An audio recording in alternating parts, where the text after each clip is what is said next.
Hi, I'm Roz, and today I'm going to be talking about mindfulness techniques that can be used with children and young people. The first thing to bear in mind is that the mind is a really, really powerful supercomputer. I have a model of a brain here, and I think it's really useful to remind ourselves and our children that this is the most important thing that we possess, and as such we really need to look after it and recognise its power and potential. When you think about it, everything that we experience is filtered through our minds, and our minds need to be given the conditions to flourish. So one of the things that I love doing with children and young people is to get them to really stop and appreciate how different the world looks when we slow down. So simple things that you can do with your children, for example, when you go for a walk, just stopping for a minute and listening to the birds, looking at the clouds, and maybe looking at a tree that you've looked at 100 times before, and just noticing how different it can look in different seasons, or even looking at a branch of a tree and noticing how different each leaf is. So really encouraging ourselves and our children to pause, to slow down, and to give our minds a chance to settle. My glitter jar, which I've shown in some of my other talks, is one of my favourite tools to do this. So the glitter jar is obviously a lovely representation of our minds, and at the bottom of my glitter jar I have lots of granules of glitter, and we can remind ourselves that each of those granules of glitter is a thought, a memory, a worry. It could be all sorts of things. And a lot of the time, in fact most of the time, our minds are varying degrees of shaken up. And sometimes the reason that we can't think straight is just because our minds need a few moments to settle. The other lovely thing about a glitter jar when it comes to children is that it's a great activity to do with your child. You can make a glitter jar with them. In fact, you don't have to use glitter, you could even use sand. And when you're making the glitter jar, you can encourage your children to think about all the different things that are going on in their minds, all the different feelings. So some people use different colour glitter, so you could have red glitter for angry thoughts and feelings. You can have blue glitter for sad thoughts. You can even have some slightly bigger objects, so some small stones and stuff, for maybe the things that they think about a lot or they can't stop thinking about. So it's a really useful activity to do, to make a glitter jar with your children. And once they have their glitter jar, it's a tool that they can use to remind them that their minds are really complicated and that they are completely normal for getting overwhelmed at times. And just watching your glitter jar settling is a really soothing thing to do. So I made a glitter jar with my daughter a few years ago, and she's now going to just briefly explain why she likes her glitter jar. So I like the glitter jars because when I'm angry and I watch it settle, it really relaxes me. And if you think of them as angry fragments in your mind and you watch them settle, it's just like you being calm again. And it reminds us that everything settles eventually if you let it. Thank you.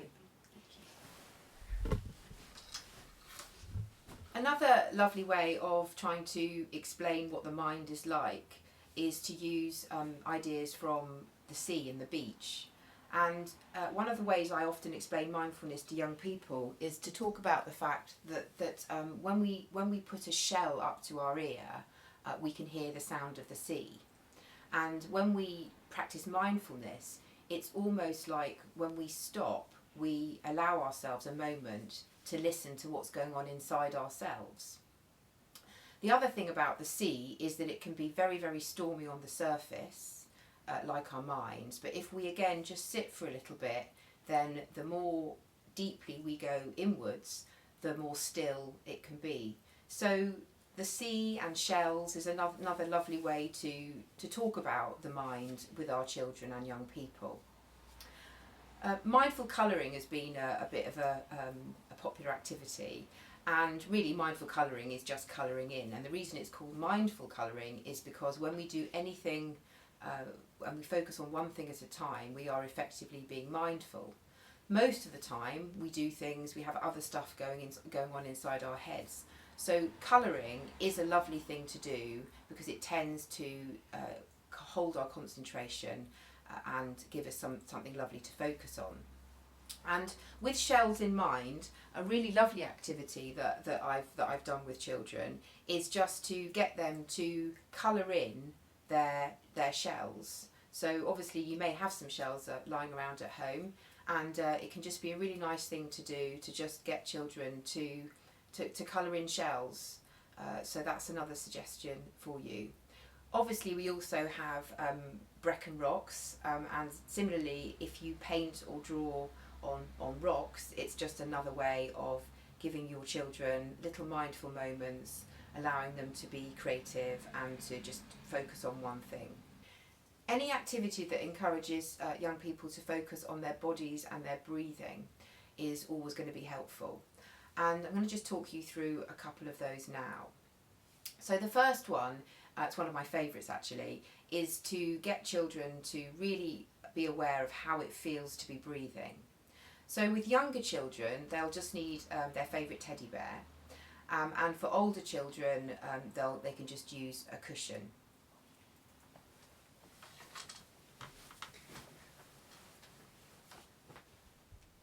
So my daughter's very kindly agreed to use a teddy bear, even though she would normally be using her cushion. And what you say to your child is that you just encourage them to notice how when they breathe in and out, their belly goes up and down.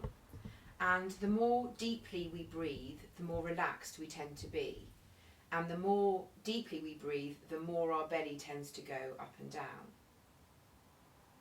So you just encourage your child to really notice what it looks like to be breathing in and out, and to be watching their favourite cuddly toy going up and down.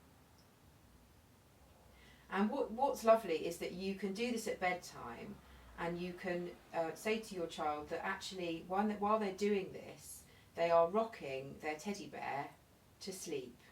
So it's sometimes called rockabye as a practice.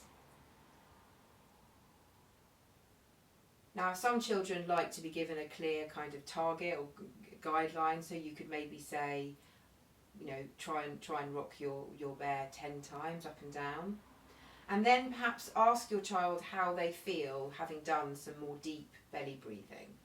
And the more that we do that with our children, the better, because we're encouraging them to become aware of how much their breathing affects how they feel, particularly how it affects their mind, and also how their bodies need to relax and how nice it feels when we allow our bodies the opportunity to relax.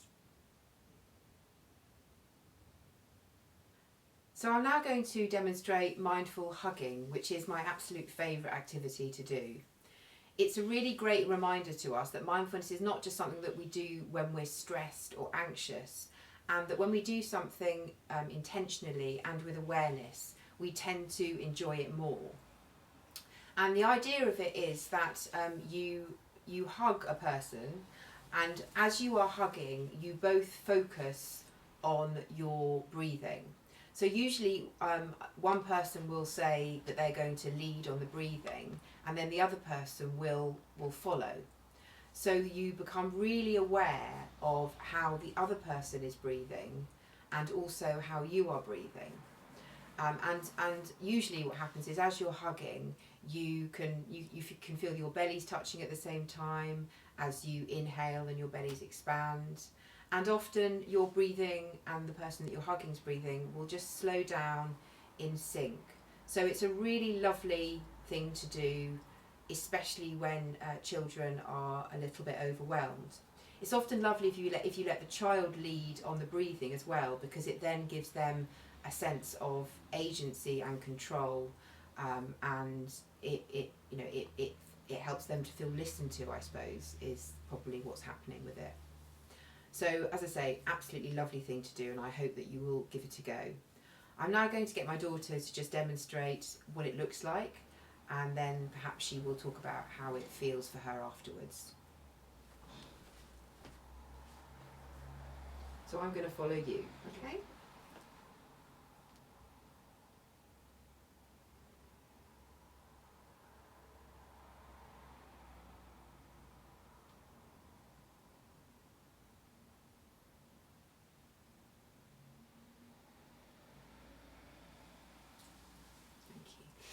Do you want to just explain how that feels for you? It relaxes me quite a lot, and you feel like connected, and you feel kind of calm, and you feel close to your family, and you feel safe, and it's just quite a nice feeling. Good. Well, thank you very much. So I hope those techniques have been useful, and at the heart of anything that we do mindfully, whether it's on our own or with our loved ones, is this idea of really noticing the smaller details that are going on all around us, and really noticing how we feel and perhaps how our bodies feel, and how our bodily sensations change as we experience whatever we're experiencing. Thank you for watching.